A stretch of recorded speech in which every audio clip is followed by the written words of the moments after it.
This is Collab or Collapse, a podcast series brought to you by the Postgraduate Research Society, Swinburne Sarawak. In the second part of this episode, Postgraduate Myth, Fact or Fiction, we unpack the hidden pressures of postgrad life, from feeling like your research must change the world to publishing stress and networking fears. And to help us unpack it all, joining us here today, we have Associate Professor Dr. Viknesh Andiappan, who is also the Associate Director of the School of Research here at Swinburne Sarawak. Hello everyone, welcome back to our podcast series, Postgraduate Myth, Fact or Fiction. So if you're just tuning in, this is the second part of our episode. And in the first half, we talked about some of the big myths about postgraduate life, like who gets in, whether you can still work while doing your research, and if a master's or PhD actually guarantee you a high paid job. So now in this second part, we are zooming in a little to talk about what it actually feels like to be a postgrad, more on the experience about postgrad journey. So joining us again is Dr. Vik. Hi, Dr. Vik, welcome back. Okay, so the first question is that something that comes up a lot is that, especially among research students, is if my research isn't groundbreaking, then what's the point? Do you think should every postgrad expect to do something very huge, like we want to change the world kind of huge? Well, we have to, go back to basics here a little bit. I mean, of course, it's nice to have an instance where you do develop something extremely groundbreaking. But there's 2 points to this that I need to clarify. First is that when you do a postgraduate study, we have to acknowledge that you're a researcher in training, right? So you can't put that much pressure on yourself, especially when you're training, you're learning the ropes essentially, right? Yeah. So in that regard, it's just unfair to have that kind of expectations, put on your shoulders to find something extremely groundbreaking. And another layer to look at is it's about contribution to the body of knowledge. I think that's where we have to look at, when you're doing a postgraduate study, sometimes these kind of things groundbreaking accomplishments or, discoveries, they don't happen on purpose. We have to understand that. It happens by chance. It happens by accident. It happens when you least think of, So the reality is that, we always think that we're trying to find a cure for cancer, but, it's setting unnecessary expectations for ourselves. Most of the time when we do our research, you will realize that it is the time when you are not staring at it 24 hours a day is when you get your solutions. I don't know, maybe when you're eating something or when you're in the shower and then all of a sudden, the idea that the answer just appears out of nowhere. It's not when you're staring at the screen for long periods of time that actually comes, the solution actually comes. So I think what's important for us to understand is, number one, you are a researcher in training. So you can't blame yourself for not finding something big, And secondly, you should focus more on, contribution to the body of knowledge. Why I say this is simple. If what you're putting out there today may seem to be very minuscule or very small today, yes, but in 5 years down the road, someone will pick it up and it might be something bigger because you laid the foundation, all right? You put the first brick so that someone can stand on it and reach something higher. Right? And when that person reaches something higher, they're leaving another brick in that location for someone else to climb over. So I think, long story short, what you do doesn't always have to be extremely, groundbreaking, but it has to have a footprint in the body of knowledge so that it can give somebody else the opportunity to pick up what you left off and build further. There are a lot of success stories, you can look this up, where a researcher first starts something and then eventually 5 years, 10 years down the road, it becomes something very big and important. But, we got to be patient, of course. In 5 years and 10 years is quite long sometimes, And you will also see some very old stories about, very famous scientists who was initially laughed at for some of the, ideas that they put out. But, some even 10 years later, 100 years later, you see them, suddenly they are well known long before they have gone already. And now they're suddenly so famous for the concept or the idea that they put out, right? So in that sense, it's about going back to basics. And the basics is, what are you putting out there? And how does it essentially contribute to the body of knowledge? Whether it's in industry or whether it's in the scientific community. I think that's where it's important. That's how we sort of balance our expectations on what you expect. And I think this is a very important question because a lot of students, whether masters or PhD students, they struggle in their journey because of that. All of a sudden, this imposter syndrome comes into their head and then they think that, hey, what I'm doing is not good enough. Person A and B has already published something on this and, I can't see what I'm doing that's different. And that's where, increments are very important. What is that incremental contribution that you have that is helping people understand the field better? Are you connecting things together? Are you finding something new? Are you starting something that was never started? Or initially it was left off and nobody touched it and you're restarting it again? It's this kind of simple methods of contribution that are very important for us to acknowledge. And this is where I tell students, or I even still till this very day come across students that think, what's so special about my work? Yes, it's very normal to have that imposter syndrome. Believe it or not, even I still go through it. But I think what's important is to understand, what are you contributing to the body of knowledge? What is it that's different that you're contributing? Who knows, maybe later down your journey, you do find something, I don't know, spectacular or, groundbreaking or innovative, highly innovative that could be something that, could change the landscape. Yeah. I think that's really a helpful reminder, not just for us and also for everyone who are doing postgraduate studies. It's always a small incremental work that is going to contribute to a big difference in the long run. Yeah. But that pressure doesn't stop here. So I believe everyone in this room could agree with me that the next big pressure we have is publication.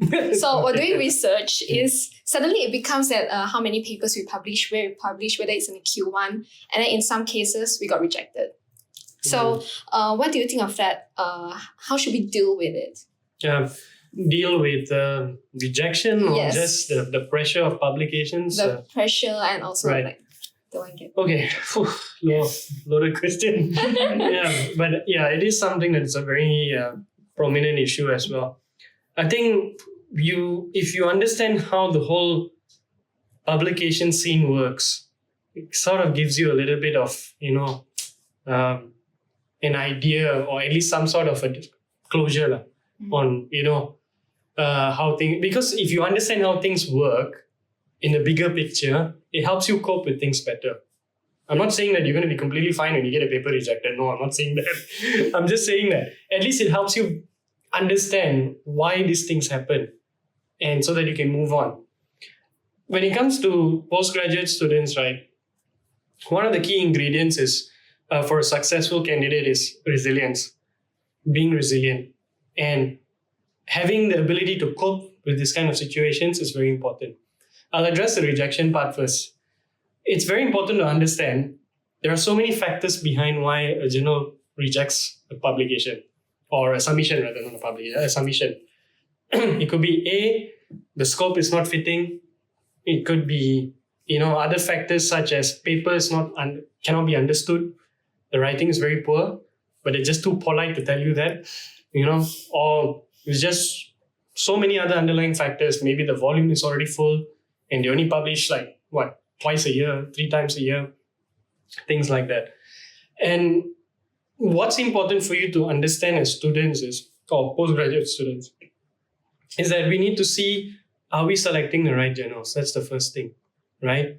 Second thing is whether have we done enough to prepare our journal, our submission rather, to submit for this type of journals. And you also need to understand who are the readers.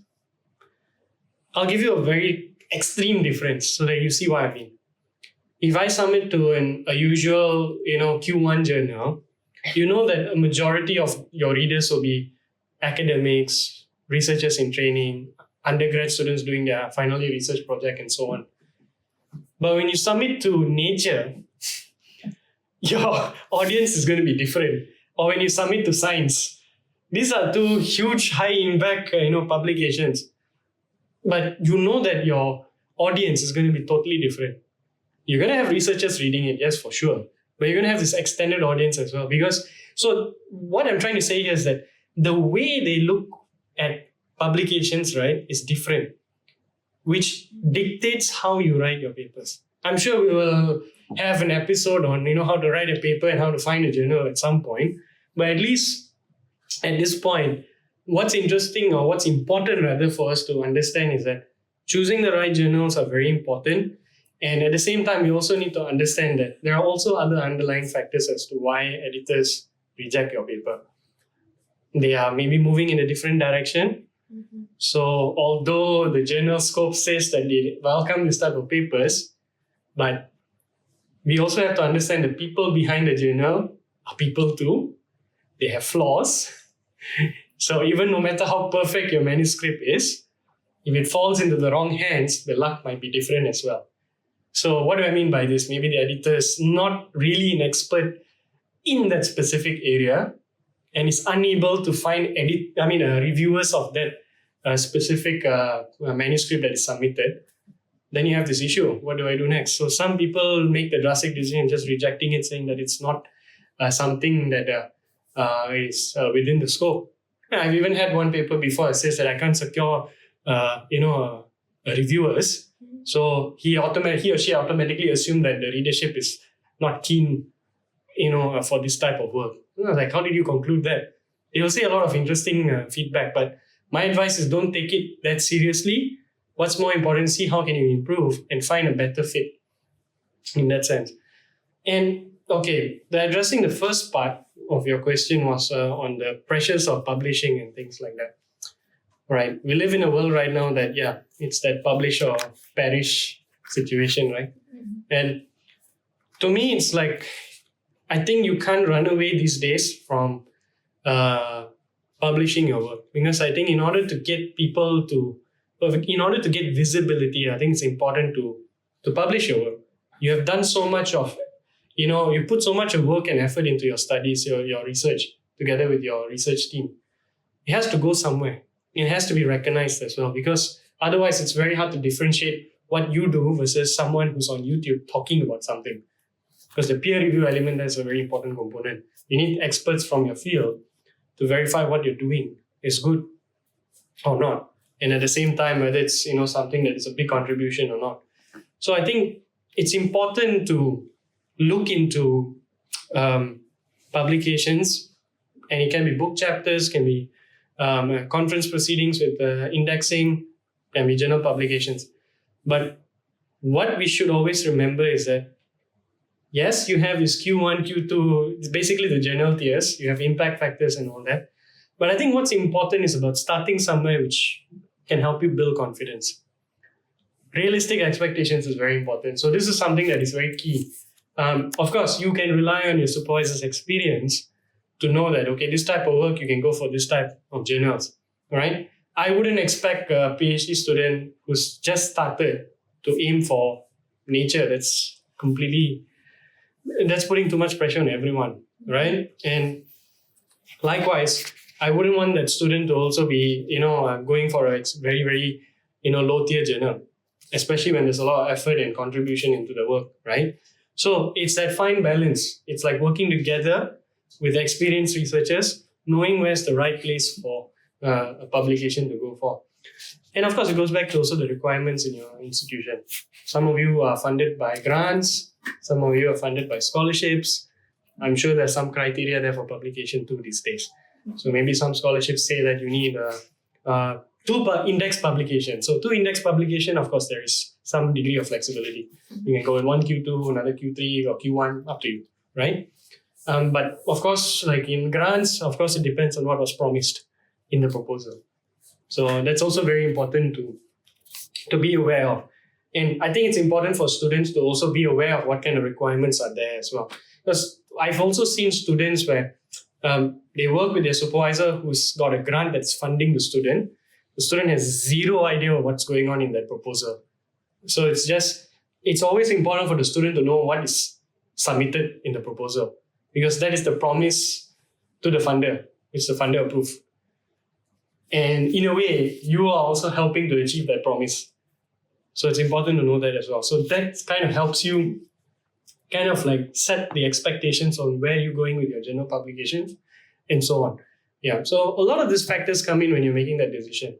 And there are times where you're not going to get good luck, but that's okay.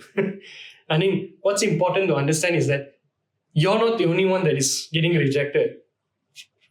We have that tendency to think that, this is only happening to me. And, you get so discouraged. A lot of publications, a lot of manuscripts rather, get rejected, right? And even me being an academic editor myself in a journal, I reject papers as well. Of course, if you give me the option, I want to accept everything. But when I look at what is submitted, sometimes like, no way. Okay. No. This is not going anywhere. It has to go back. They need to do some work on this. Yeah. So, I mean, that's the reality. There is a rejection rate for a reason, Mm-hmm.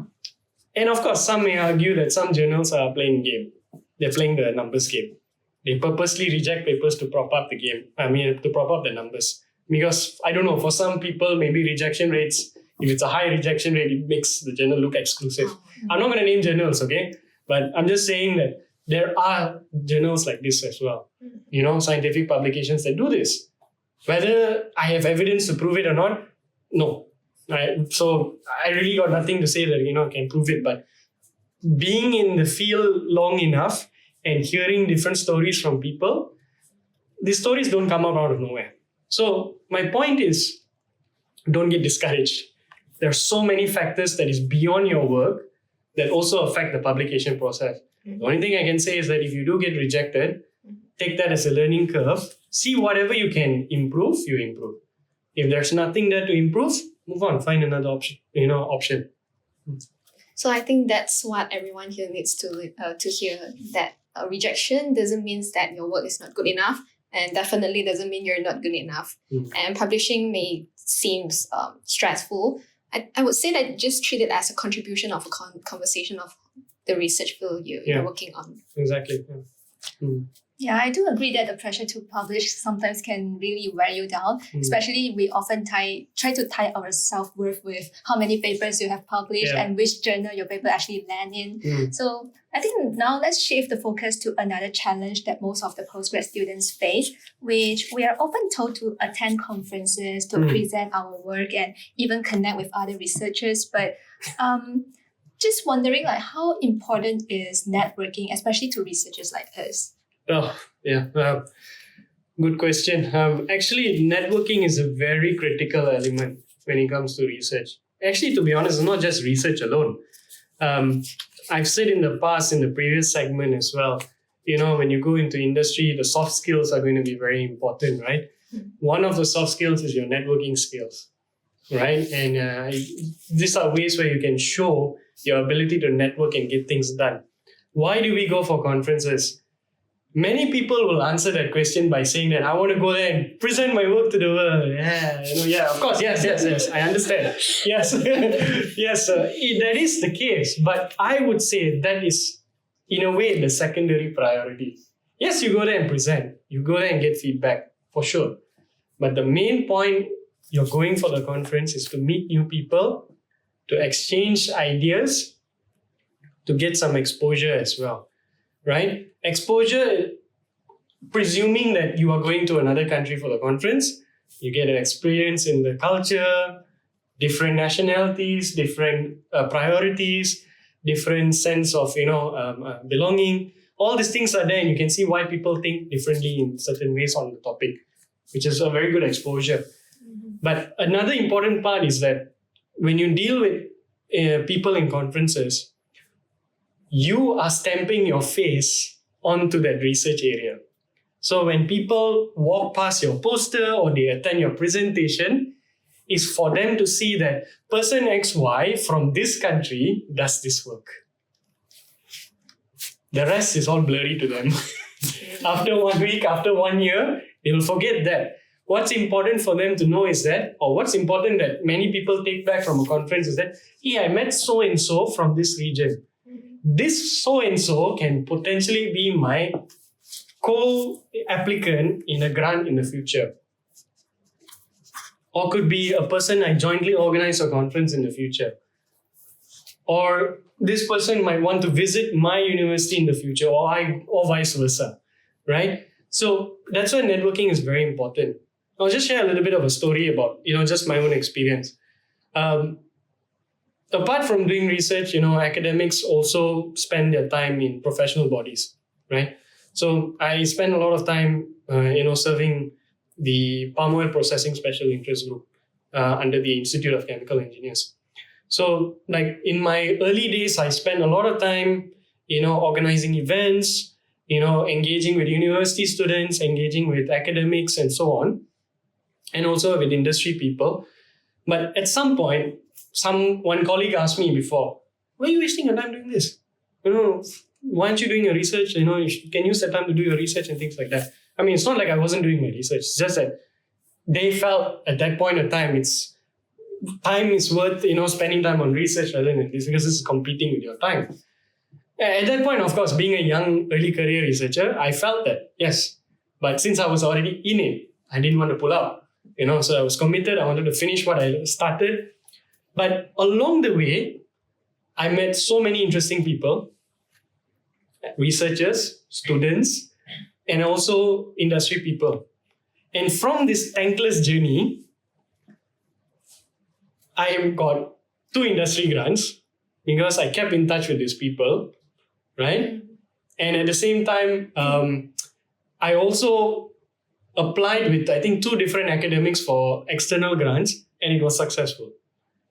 So you can see, networking can be an unpredictable effort or initiative, right? But it reaps benefits somewhere down the line, which is why it's important for you to go to conferences, whether is it industry conference or is it academic conferences. Go, mingle. Who knows, when you become an academic, this could be your collaborators. If you go to industry, this could be a counterpart in another country that can assist you with something, right? You never know. That's why in the world where you work, they say, regardless of which field you're working, whether it's academic or non-academic, right? Networking is a very critical part of the job. You never know, this could be one of your future employers. Exactly. So me, eventually, like my case, serving in a professional body, I get in touch with different people from different universities as well. So I've had, I think in the past, 2 offers as well from different institutions because they know me through that, that engagement. Because they know I can work, they know I'm good, and then they've seen me. Because a lot of cultures, right, around the world, they don't operate just by looking at your CV. They have to know the person. Only then they feel the sense of confidence to invite you for something and so on. And it opens the doors for a lot of interesting opportunities. Of course, I didn't take up those opportunities. Came to Swinburne instead. Yeah, but then, I'm just saying that it opened up doors in that regard. Yeah, so essentially, it can seem thankless. It can seem challenging when you network with people. I know some people are more introverted than usual. Some are extroverted and things like that, which is great. But you can use your own style to network with people. You can just take their business cards and communicate with them afterwards. Or if you want to go directly to their poster, and just talk about something else apart from research. Yeah, networking in research is also a bit like dating. It can work, it won't work. It just depends who you meet, So it just has to fit, right? So it's just like dating. I mean, it's like you are trying to see whether you can jive with that person. Same goes for research as well. You go to a research conference, it's the same issue. You have to find who is the right people you can jive with. I've met so many people, but then I know like only a handful, like maybe 20% of the people I meet overall actually keep in touch, and actually there's some relationship and we do some work together. Yeah. So I believe like the impact of networking is not something that will come instantly, but it's something more like a long-term investment, which is to increase your exposure and also to open doors for long-term connections. And I think that ties in perfectly with our slogan this year, isn't it? Research defined through connections. Okay, yeah, exactly. And I think like it goes back to which stage of your career you're in, right? If you're doing a PhD right now, doing a master's right now, yeah, it's important to network. And then there's a time where, in your early stage of your career, whether you're in industry or not, if you got the things that you need from the networking, then you can sort of dial it down a bit.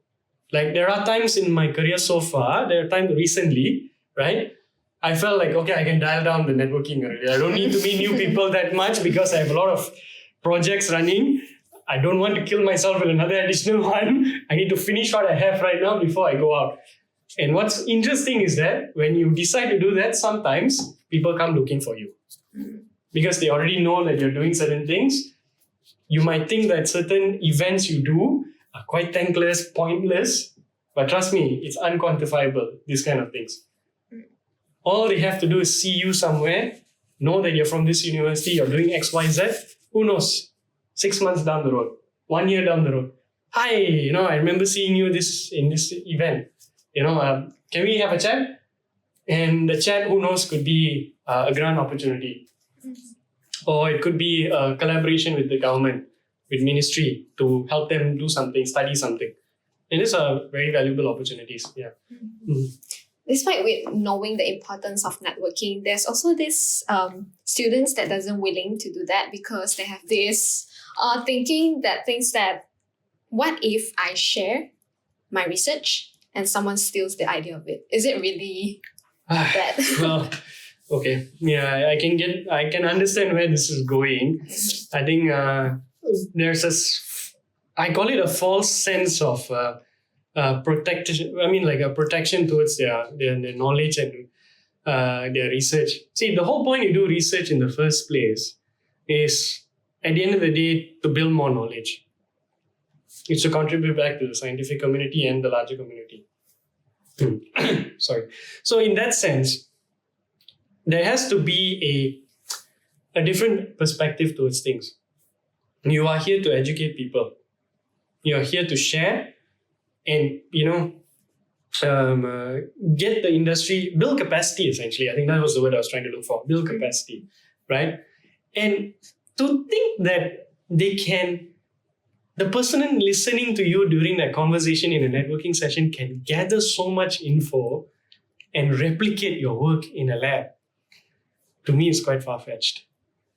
It's quite impossible. Nobody can steal your ideas if that's what you're worried about, lah.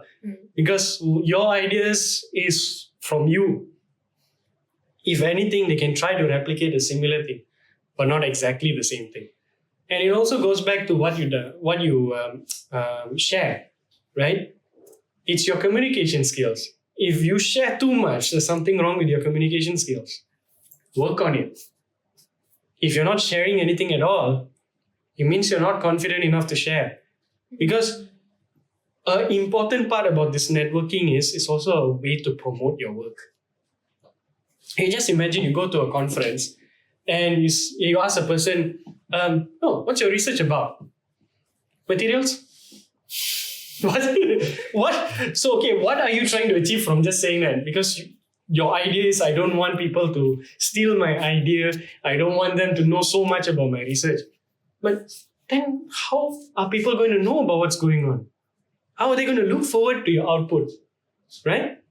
And one important part about research is also getting attention on it. The right kind of attention. You need to promote your work. Because then you will be seen as an expert. As I said before, in many times, in many platforms before, nobody has time for you to wait and listen. You have to make them listen. And the only way you can do that is take the time to find the right balance to promote your work. And you do that through this networking. Say, I'm working on X, Y, Z. I'm working together with my supervisor in the lab doing these things. So it's your skill set on how you communicate it.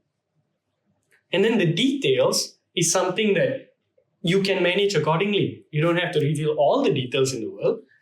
And if you notice that the person is absolutely interested to know more, use that opportunity to say, hey, why not we collaborate? Why not you come and visit our lab? Let's work on something together. And you realize one thing, when the moment you ask that question, you see the response from them. If it's a positive response, good. You have an opportunity now. If it's a very dismissive response, then you know that person is not very ready. Time to move on.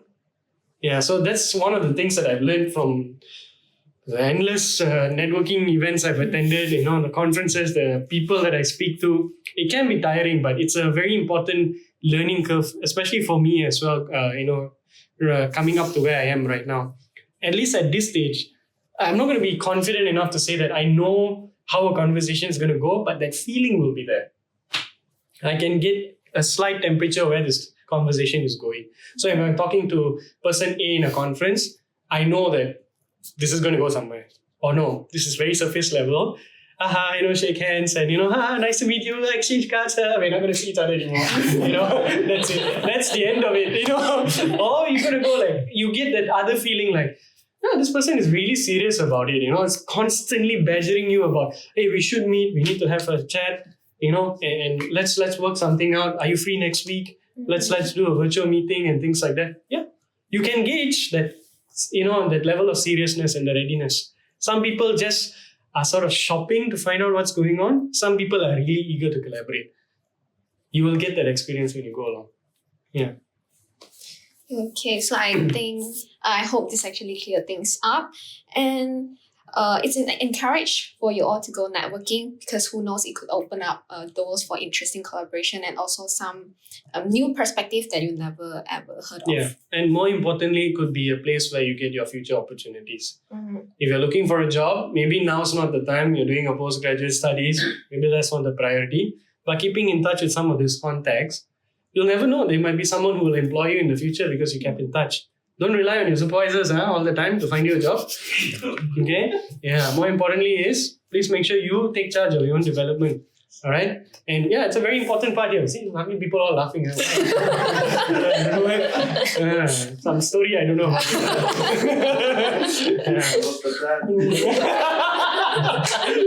Yeah, so I think what's important is that you take charge of your development. And it starts from here.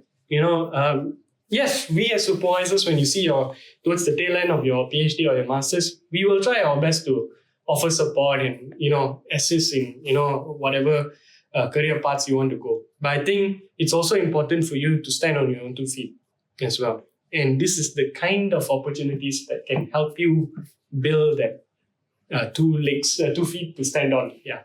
Yes. Yeah. All right, I think now we know that networking is really important, and you have to really take charge for your future career or even for your life. So let's just say we do want to put ourselves out there and networking with people. But the next question is, what do I even say? Sometimes it can get very awkward, and especially when I'm still new to this field or I feel very unconfident about my work. So what is the advice that you will give to postgrad students who really want to network but they still feel a bit unsure about how to start a conversation? Sounds like I'm going to give dating advice.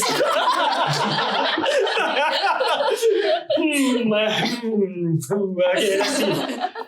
Well, it's a very common issue, because it's not only about you, it's also the awkwardness that the other person has as well. Mm-hmm. So I think acknowledging that helps a lot, that it's not going to be just awkward for you, it's going to be awkward for them as well. So I think what's important is that go back to basics when it comes to networking at events. You can use icebreaker questions like, so what's your work about? So the focus will be not on them, it will be on the work. Mm-hmm. So you can use that as a starting point. Like I said, people go for conferences. To me, the second priority is the presenting your work. Your work is just the ticket to get there, and it's just something that people slap on your face as an identity. Oh, this person does work A, B, C at this conference, and I saw this person, and she's from or he's from this country, right? Yeah, that's it. But it's just a ticket. But what's more important is that you can use that also as a starting point for a conversation. Oh, what's your work about? Could you tell me a little bit more? So that person gets a bit, the ball rolling. You can ask some questions. And then from there, you can always start by saying okay, I'm doing something similar. Oh, I just found it very interesting. I just wanted to come and ask. It's very nice work that you're doing. And then you can start asking other questions if you want. Could be research related, could be non-research related. Okay, how long have you been doing your PhD? Or are you a student, or are you an academic? Oh, things like that. I've even gotten interesting advice from people in the past where you don't even have to ask any questions related to their research. If they have something very interesting about them, you can just ask about that. So like I've been to a conference where someone had a very interesting hairstyle. I say, hey, I like your hairstyle. What color is that? And you start a conversation that way. So it depends on you, whichever that is more natural to you. If you feel like going for the research question, what's your research about? Go ahead with that. But there are times I've even, asked random questions like that. And people light up. They're like, hey, you're asking about my hair. I want to talk about my hair. So trust me, in conferences, it's not only about the work. It's also about, people moving around, the clothes they wear and things like that, where they come from and their identities and things like that. So those are other interesting angles where you can approach people. Oh, that's a very interesting outfit. Where are you from? Yeah. So that could be a good conversation starter. And it's okay if you mess up a little bit here and there, it's all right. You just move on. It's okay. You're never going to get this very fantastic, life-changing conversation with someone at a conference. 9 out of 10 times you're going to be like, hi, hello, how are you? What's your work about? And then you just talk about it and then you walk away. So it's very common for that to happen. But if you get out of your shell first, then it will be a lot easier. Don't put so much pressure on yourself. Don't get too embarrassed, because I know I say this, sometimes I struggle with this as well. But what's important is that you need to remember is that the only person embarrassed is actually just you. No one else cares. It's hard to believe sometimes, but I do see it now. You may make some mistake here and there. People do see it at that given time.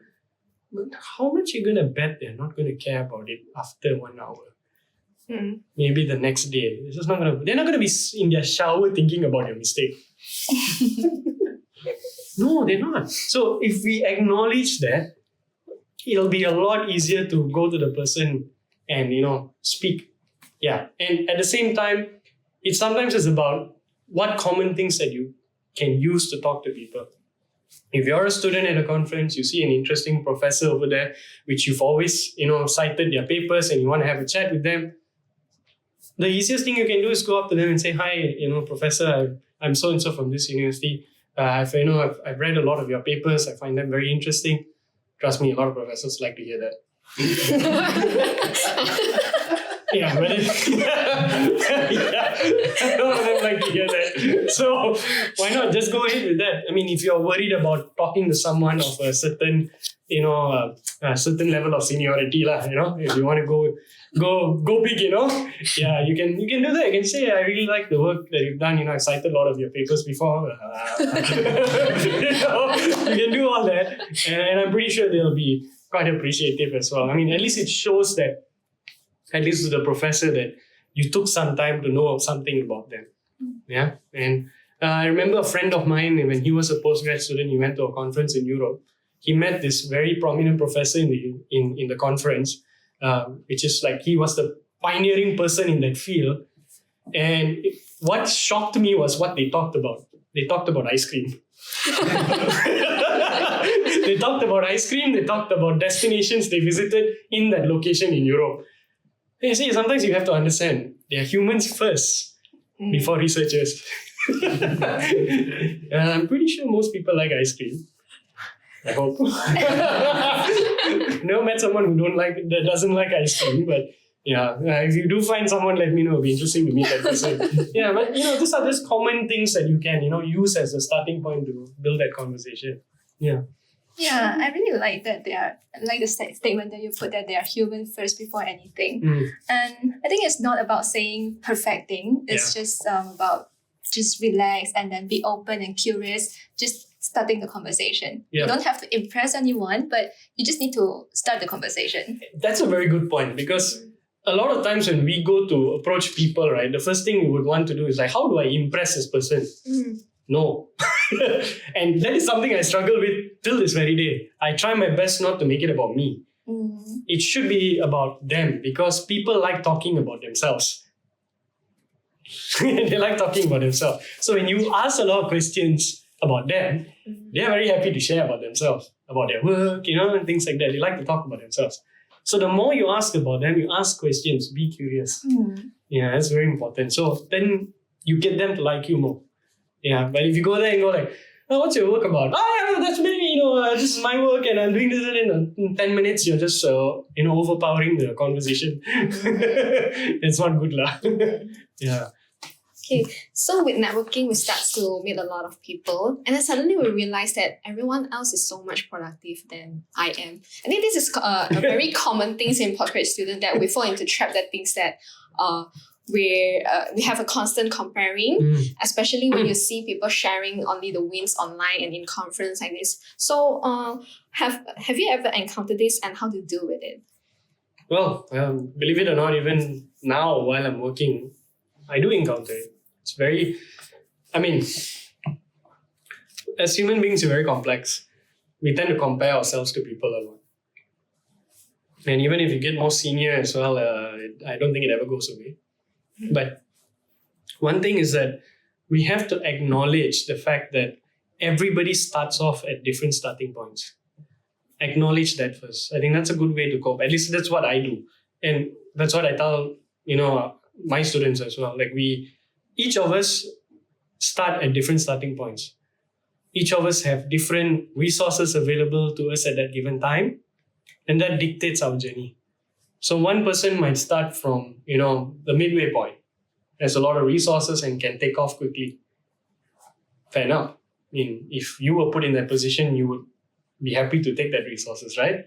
And that opportunities. But does that give you a reason to feel disgruntled or unhappy or dissatisfied? No.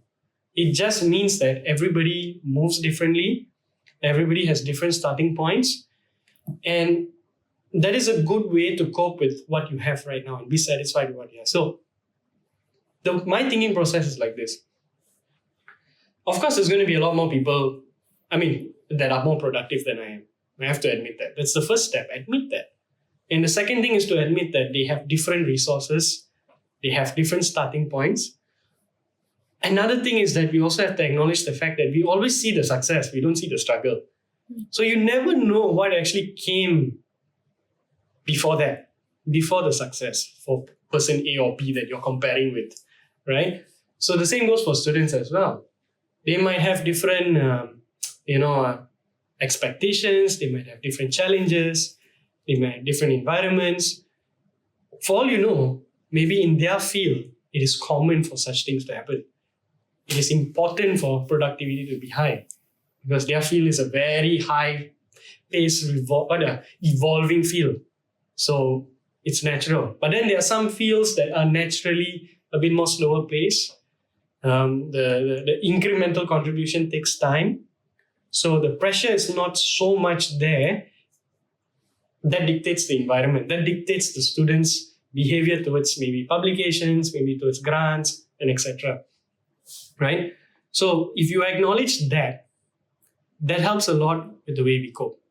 Yeah. Simple thing I can share. Between my productivity, my trajectory versus my own supervisor. Of course, people, when they look at me, they will think, my supervisor and I are like for like. But the reality is that his starting point was very different compared to my starting point. The environment back then was very different versus the environment now. And I'm not saying one was easier than the other. I'm saying it's different. So because it's different, there are a lot of different things to look at. That dictates how we go forward and how we become productive. Yeah. So the reality is we have to accept people are going to look more productive. There's so many layers behind that. Yeah.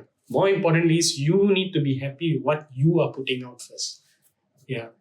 That's why you have very important people to guide you. You have your supervisors to tell you whether you're doing okay or not. And then you have yourself, your own thermometer or gauge, so to speak, to know, am I slowing down? Am I picking up pace? Let me ask my supervisor. And your supervisor is supposed to tell you, okay, person A, I think you are going at a good pace. I think it's okay. You just have to settle a few more things and we can get your first XYZ out, Or I think you're maybe slowing down a little bit. Might need to pick up the pace a little bit more. Let's see how we can discuss this together and, go forward. Yeah. So these are just some support systems that you have to go along. Yeah. So I think this brings us to an important message that the productivity is not a race. And then just focus on your growth and also recognize all the small achievement you have gotten along the way. And that wraps up our first episode of the series, Postgraduate Myth, Fact or Fiction. So today we dug into some of the biggest myths and also pressures along postgraduate life, from who gets in, who gets funded, what comes after, and even how to survive in the journey in between. So before we end everything, Dr. Vic, do you have any words of advice to our audience? Just a few take-home messages. I think what's important for everybody to take home is to understand that the postgraduate experience is a journey for development. It's not supposed to end at that point. And that's something that we have to understand. Take this opportunity if you're considering a postgraduate study, or if you're already in a postgraduate study, whether a master's or PhD. What's important is that use this as an opportunity to build yourself, your career, and your trajectory going forward. Because trust me, this is not the end, this is just the beginning. Yeah, so I think that's where I leave today's session. Yeah. Okay, so if there's one takeaway, it would be there's no one right way to do a postgraduate studies. Everyone's path journey would look a little different, but just remember that it's okay. And what matters most is that you'll find your own way that works best for you, and knowing that you're not alone figuring this out. So I'll take this opportunity to ask everyone to join the PGRS community. Huge thanks again to Dr. Vic for joining us and share such a real and grounded insights. So we hope this conversation helps to clear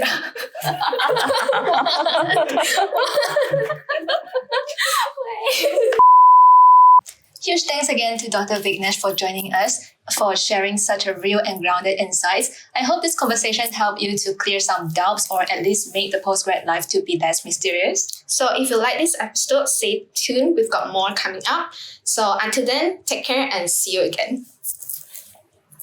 Yay! And so that's a wrap for our very first episode of Collab or Collapse. Thank you so much for tuning in again, and we hope it gave you something to think about, or at least made you feel a little less alone on your postgrad journey. Don't forget to subscribe, follow us on social media, and share this with someone who needs to hear it. We'll be back soon with more conversation, and see you in the next one.